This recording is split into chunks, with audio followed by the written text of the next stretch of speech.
আমার এই বীর মুক্তিযোদ্ধাদেরকে আরো কিভাবে সামনে এগিয়ে নেওয়া যায়।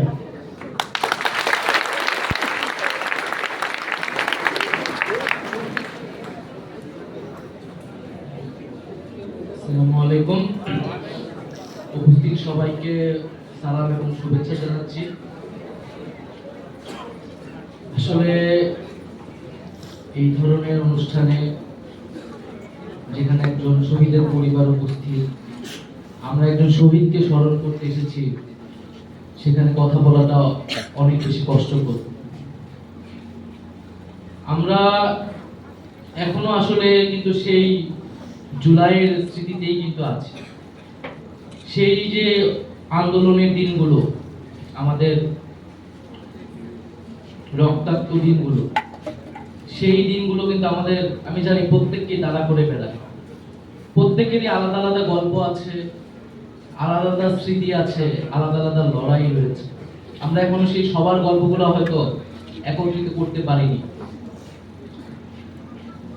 আমরা এই আন্দোলনটি আমাদের ঢাকা বিশ্ববিদ্যালয় সহ বিভিন্ন পাবলিক বিশ্ববিদ্যালয়ে শুরু হয়েছিল। কোটা সংস্কারের একটা যৌক্তিক দাবিতে আন্দোলনটা শুরু হয়েছিল, আমরা সকলেই জানি। এবং যে কোটা সংস্কারের যৌক্তিকতা একবার আমরা বাংলাদেশে প্রমাণ করেছি 2018 সালে, সেই একই আন্দোলন আমাদেরকে 2024 সালে এসে করতে হয়েছে। এবং আমরা দেখলাম যে যখন বিশ্ববিদ্যালয়ে, আমাদের ঢাকা বিশ্ববিদ্যালয় সহ বিভিন্ন পাবলিক বিশ্ববিদ্যালয়ে সরকার দমন পীড়ন শুরু করলো, ছাত্রলীগ আক্রমণ শুরু করলো, এবং এক পর্যায়ে আমাদের কিন্তু হল ভ্যাকেন্ট করে দেওয়া হলো, আমাদেরকে হল থেকে বের করে দেওয়া হলো। এবং সত্যিকার বলতে আমরা কিন্তু ভাবি নাই যে আন্দোলন আসলে এই পর্যায়ে যাবে এবং এটা সকলের আন্দোলন হয়ে উঠবে। কারণ আমরা সবসময় ধরে নিই যে কোটা সরকারি চাকরি, এটা পাবলিক বিশ্ববিদ্যালয়ের বিষয়, বা আমাদের স্টুডেন্টরা, আমরা আসলে নিজের যার যার স্বার্থের দাবিতে আন্দোলন করি, যার যেটাতে স্বার্থ জড়িত সে শুধু সেই ইস্যু নিয়েই নামে। ফলে এখানে আসলে শুধু পাবলিক বিশ্ববিদ্যালয়ের শিক্ষার্থীরাই নামবে, তারা আন্দোলন করবে, এটাকে স্বাভাবিকভাবে ধরে নেওয়া হয়েছে। যখন হল আমাদের ভ্যাকেন্ট করা হয়, আমাদের হল থেকে বের করে দেওয়া হয়, আমরা একটা অ্যানাউন্স করেছিলাম যাতে সবাই আমাদের পাশে এসে দাঁড়ায়, আমরা সবাই যাতে রাস্তায় নামি।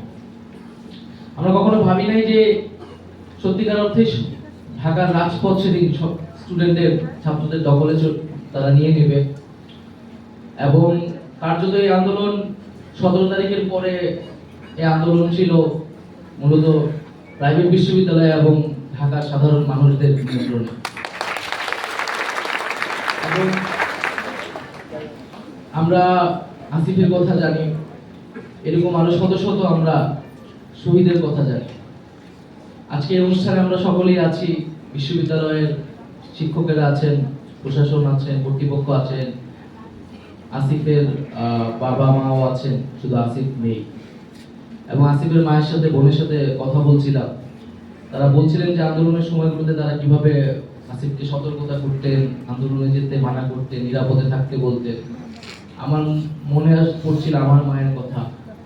একই জিনিস আমার সাথে আমার মা আমাকে বলতেন, আন্দোলনে না যেতে বা একটু সাবধানে গেলেও একটু যাতে আমরা সাবধানে থাকি। আমি জানি এই স্মৃতিগুলো আপনাদের সকলেরই কিন্তু আছে। আজকে আমরা অনেকে আসিফের জায়গায় থাকতে পারতাম, আমাদের হয়তো একটা গুলি একটু ডান থেকে বামে গেলে হয়তো আসিফের জায়গায় আমরা অন্য কেউ হতে পারতাম। তো যখন আসলে শহীদ হওয়াটা গৌরবের, মর্যাদার, তখন বেঁচে থাকাটা মাঝে মাঝে অপরাধের মনে হয়। আজকে যখন একটা শহীদ পরিবারের সামনে দাঁড়ায়, নিজেকে অনেক বেশি অপরাধী মনে হয়। বা মানে কেন আসলে আমরা, মানে এই সৌভাগ্য আমাদের হলো না, বরং আসিফের হলো, এবং ভাগ্যক্রমে আমরা বেঁচে গিয়েছি। তো আসিফের পরিবার এবং সকল শহীদের পরিবারকে আসলে আমরা কি দিতে পারি, কি দেওয়ার আছে? মানুষ, এতগুলো মানুষ আসলে শহীদ হয়েছে, রক্ত দিয়েছে আসলে কিসের জন্য? আমরা একটা নতুন বাংলাদেশের জন্য, যে বাংলাদেশটা আমরা বিগত সময়ে দেখেছি, যে এমন একটা বাংলাদেশ যেখানে আসলে মত প্রকাশের স্বাধীনতা ছিল না। এটা চিন্তা করা যায় না যে আমার দেশের পুলিশ আমার দেশের ছাত্রদেরকে গুলি চালাচ্ছে, তাও এত নির্মম ভাবে, হেলিকপ্টার থেকে গুলি চালাচ্ছে। আজকে সেই নির্মমতার গল্প কিন্তু পুরো পৃথিবী জানে, এবং পুরো পুলিশ বাহিনীকে এমন ভাবে ব্যবহার করা হয়েছে যে আজকে পর্যন্ত এই নতুন সরকার আসার পরেও কিন্তু এই পুলিশ আত্মবিশ্বাসের সাথে দাঁড়াতে পারছে না, জনগণের সে আস্থা পাচ্ছে না। কারণ গত 16 বছরের ইতিহাস তো একদিনে 30 দিনে মুছে যাবে না। আজকে এরকম প্রত্যেকটা সেক্টরে কিন্তু এই একইভাবে পুরো ইনস্টিটিউশন করাপ্টেড হয়ে গেছে। ফলে এই সামগ্রিক প্রতিষ্ঠানকে যদি আমরা রিফর্ম করতে না পারি, সংস্কার করতে না পারি, তাহলে কিন্তু আমরা সেই আগের যেই আমরা বলতেছি যে একটা নতুন বাংলাদেশ, এই নতুন বাংলাদেশ আমরা গঠন করতে পারবো না। তো শহীদের স্বপ্নকে বাস্তবায়ন করা, শহীদের যে রক্তকে সম্মান দেখানো, তার তম উদাহরণ কাজই হবে হচ্ছে বাংলাদেশকে সম্পূর্ণভাবে সংস্কার করা এবং পুনর্গঠন করা। এবং সেই কাজটা আমাদেরকে যেমন সরকারের জায়গা থেকে করতে হবে, জনগণের জায়গা থেকে, ছাত্রদের জায়গা থেকেও আমাদের কাঁধে কাঁধ মিলিয়ে করতে হবে। কারণ এই আন্দোলন আমাদের ঐক্যের শিক্ষা দিয়েছে যে আমাদের যে পাবলিক প্রাইভেট কোনো ভেদাভেদ নাই, ছাত্র শ্রমিক কোনো ভেদাভেদ কিন্তু আমরা নাই। কাঁধে কাঁধ মিলিয়ে আমরা, আমাদের শিক্ষকেরা, ছাত্ররা সবাই একসাথে রাজপথে আন্দোলন করেছি। এখন আমাদের হচ্ছে দেশ গঠনের সময়, সেই গঠনকে আমাদের একসাথে করতে হবে।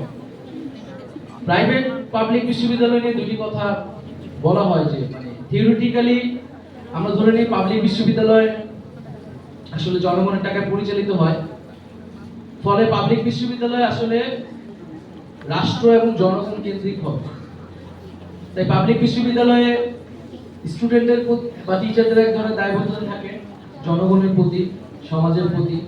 এই জন্য পাবলিক বিশ্ববিদ্যালয়গুলোতে রাজনীতির একটা স্পেসও করে দেওয়া হয়, ছাত্র রাজনীতি। বিগত সময়গুলোতে আমরা দেখেছি সেটি কলুষিত হয়েছে। আর প্রাইভেট বিশ্ববিদ্যালয়কে ধরে নেওয়া হয় যেটা মার্কেট ওরিয়েন্টেড, এটা মূলত বাজারের জন্য আসলে লেবার তৈরি করবে, ফলে বাজারকে সার্ভ করাটাই হচ্ছে প্রাইভেট বিশ্ববিদ্যালয়ের প্রধান কাজ।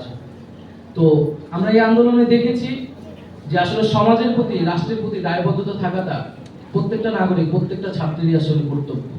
এখানে আসলে প্রাইভেট এবং পাবলিক বিশ্ববিদ্যালয় বলে আলাদা কিছু কাজ করে। আমাদের যে দায়বদ্ধতা সেটি যাতে সবসময় বজায় রাখে, যে আমরা যে কোনো ছাত্রই যাতে সমাজ ও রাষ্ট্রের প্রতি সেই দায়বদ্ধতা থাকে, এবং আমরা সেই ধারাবাহিকতা রাখবো এই আশা ব্যক্ত করছি। আমাদের আরেকটি বিষয়, এর আগে বিভিন্ন বক্তারা বলে গেলেন যে আমি একটা বিষয় পরিষ্কার করতে চাই, এখানে কিন্তু